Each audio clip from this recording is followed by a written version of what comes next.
उत्तर प्रदेश की विधानसभा चुनाव में जिस मुख्तार अंसारी पर एक्शन दिखाकर सीएम योगी और बीजेपी ने कानून व्यवस्था के तमाम दावे किए थे, अब उन्हीं मुख्तार अंसारी के बेटे को विधायक बनाने वाली पार्टी ने राष्ट्रपति चुनाव में बीजेपी का समर्थन कर दिया है।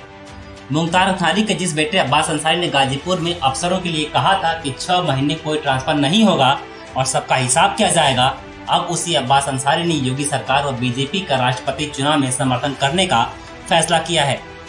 जिस अब्बास अंसारी पर अफसरों के खिलाफ बयान देने को लेकर योगी सरकार ने ही मुकदमा कराया था, अब उसी अब्बास अंसारी से योगी सरकार और बीजेपी ने राष्ट्रपति चुनाव में समर्थन लेने जा रही है। बाहुबली मुख्तार अंसारी के बेटे अब्बास अंसारी उसी सुहेलदेव भारतीय समाज पार्टी के नेता हैं, जिसके अध्यक्ष ओम प्रकाश राजभर हैं, जिन्होंने अमित शाह के कहने पर बीजेपी का राष्ट्रपति चुनाव में समर्थन करने का ऐलान किया है। राजभर के पास जो 6 विधायक हैं, उनमें से एक अब्बास अंसारी भी हैं, जो इस बार अपने पिता मुख्तार अंसारी के सीट से मऊ सदर से चुनाव जीतकर उत्तर प्रदेश की विधानसभा में पहुंचे हैं। अब्बास अंसारी का वोट अब उसी एनडीए गठबंधन उम्मीदवार के लिए डलवाने की तैयारी हो रही, जिसके एनडीए के नेता कहते थे कि उत्तर प्रदेश में बीजेपी की सरकार नहीं बनी या नहीं रही तो मुख्तार अंसारी जेल से बाहर आ जाएगा। राष्ट्रपति चुनाव में बीजेपी के समर्थन की बात करने वाले राजभर ने कहा है कि मुख्तार अंसारी के बेटे से उनकी बात हुई है। राजभर ने यह भी कहा कि मुख्तार अंसारी के बेटे अब्बास अंसारी उनके साथ हैं। आपके जो विधायक हैं 6 में से, उसमें से एक मुख्तार अंसारी साहब के साहबजादे भी, उनसे भी बात हुई है कि वोट करेंगे। देखिए, हमारी बात उनसे कम से कम 4 बार हुई, कल भी हमारी उनकी बात हुई है।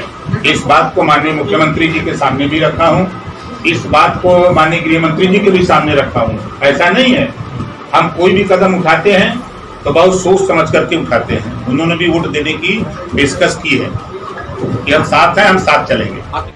ऐसे में सवाल यह है कि जिस मुख्तार अंसारी पर बुलडोजर की बात कहकर बीजेपी ने यूपी में सत्ता और कानून व्यवस्था के दावे भरे थे, अब उनके सगे बेटे से समर्थन लेकर पार्टी कितना सहज हो पाएगी।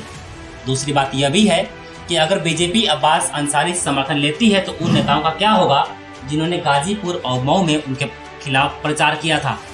सवाल यह भी कि क्या बीजेपी उन बयानों के बारे में या उन बयानों के लिए अब्बास अंसारी को माफ कर पाएगी जो अब्बास अंसारी ने मार्च 2022 में चुनाव के वक्त बीजेपी के खिलाफ दिए थे।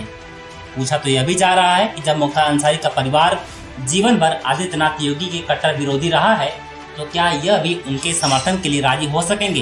हालांकि यह तो राजनीति है, मंच पर दिए बयान और असल हकीकत में हमेशा फर्क होता है।